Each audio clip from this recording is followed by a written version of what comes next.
कधीच नाही चुकणार तुमचे फेवरेट टीव्ही शोज झी5 सोबत, तेही एकदम फ्री। वंदे, कशाला टेन्शन घेतेस उगाच? हो नाही हो आई, आत्ताच बोलायला पाहिजे।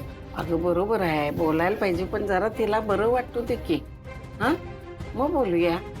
नाही, मी शिवानीशी बोलते। शिवानी, जरा बाहेर येतेस का? आले। काय ग, काय आलं?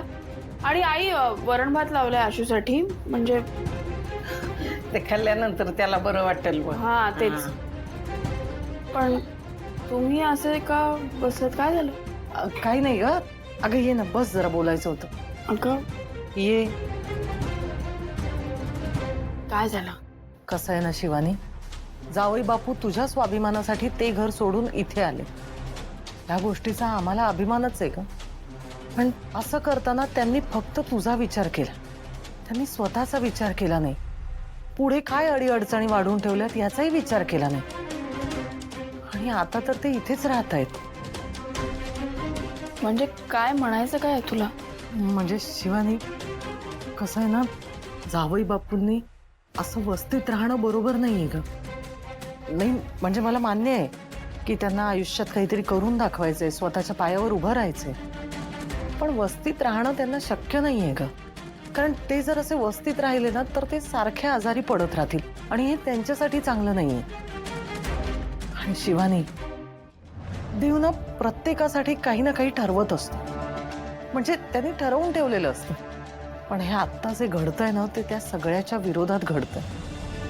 नाही तुला पटो न पटो, पण आई, पटतंय मला। शिवा, अगं हो आजी, खरंच पटतंय। आज रामभाऊ त्यांच्या एका फ्लॅटची किल्ली घेऊन आले होते। मग काय म्हणलं?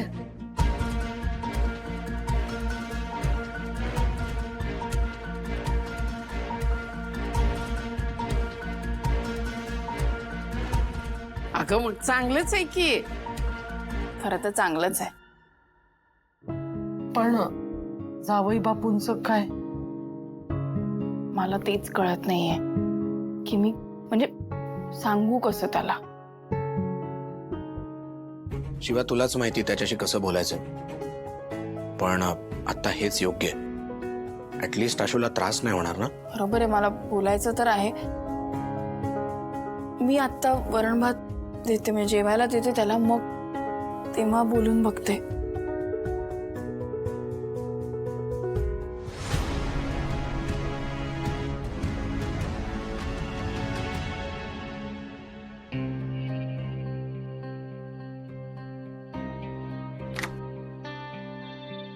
आशू, बरं वाटतंय का? थोडं बरं वाटतंय, मग गोळ्या घेतल्यात मम्मी। हा मग चला आता जेवून घ्यायचंय। नाही नको, नाही आशू, मी काय तुझं ऐकणार नाही, गपचूप बसायचं। चल, मग खरंच नको। असं नाही चालत, हे बघ असं करून कसं चालेल? चल ये बस। प्लीज नाही बरं वाटणार तुला, थोडंसं खा, वरण भातच आणलाय। चल तू पण बस। हा बसते।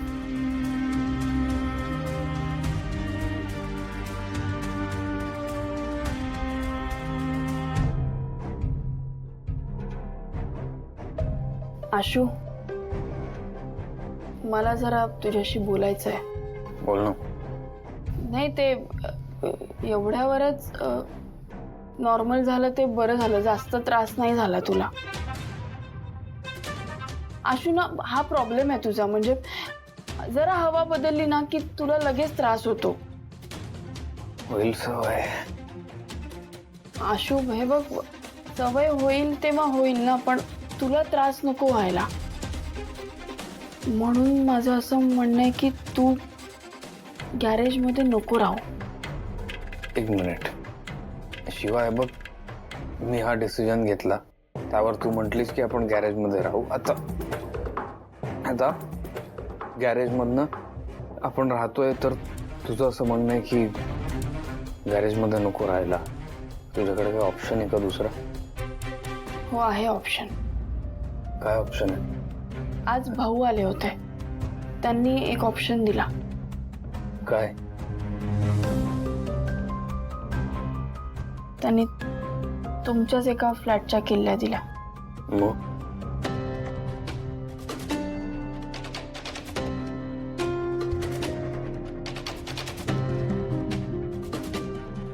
किंवा तू का घेतलंस किल्ल्या त्या फ्लॅटच्या? मला नाही आवडलंय अजिबात.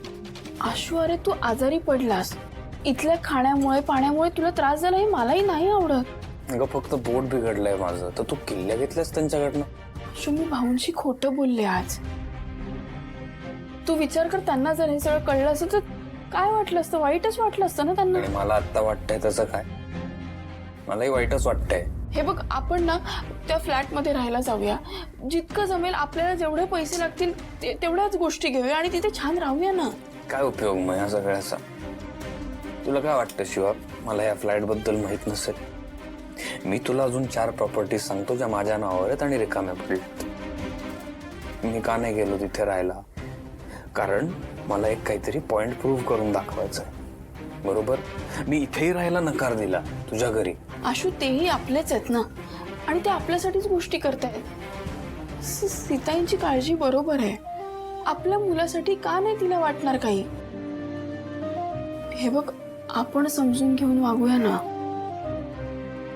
शिवाय बघ, हा निर्णय मी घेतलाय आणि त्यावर मी ठाम आहे.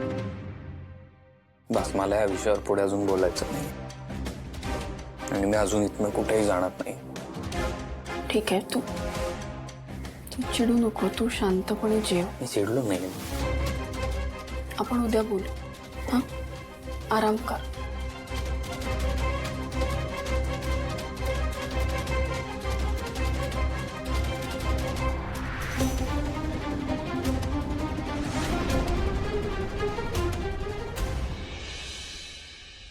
तुम्ही तिच्या हातात किल्ल्या का दिल्यात? मी तुम्हाला आशूच्या हातात ठेवायला सांगितल्या होत्या ना. आता आशू नक्की नकार देणार. सीता, इतक्या ठामपणे कसं काय सांगू शकतेस तू? मी सांगू शकते, कारण आशू जे वागतोय ना ते तिच्यामुळेच आहे. तिच्यामुळेच त्याने घर सोडलं. दिलेल्या गाडीला सुद्धा नकार तिच्यामुळेच दिला त्याने. आणि आता घराच्या बाबतीत पण हेच होणार. ती त्याला नक्की नकार द्यायला लावणार, मला माहितीये. तिला आशूला बहुतेक वस्तीतच ठेवून घ्यायचंय. असं नाहीये सीता, शिवाचं आशूवर प्रेम आहे आणि असं असताना त्याची ही अवस्था बघून तिला असं वाटेल का की त्यांनी तिथेच राहावं म्हणून? तिला पटलं म्हणून तिने किल्ल्या घेतल्या. काही नाही, चांगुलपणाची नाटकं आहेत नुसती. ताई, पण शिवा आशूचं वाईट चिंतणार आहे का? हो ना वहिनी, म्हणजे तसं काही कारण. ती जर त्याचं चांगलं चिंतत असती ना तर तिने त्याला हे घर सोडायला दिलं नसतं. झी5 ॲप डाउनलोड करा आणि पहा सर्व एपिसोड्स एकदम फ्री.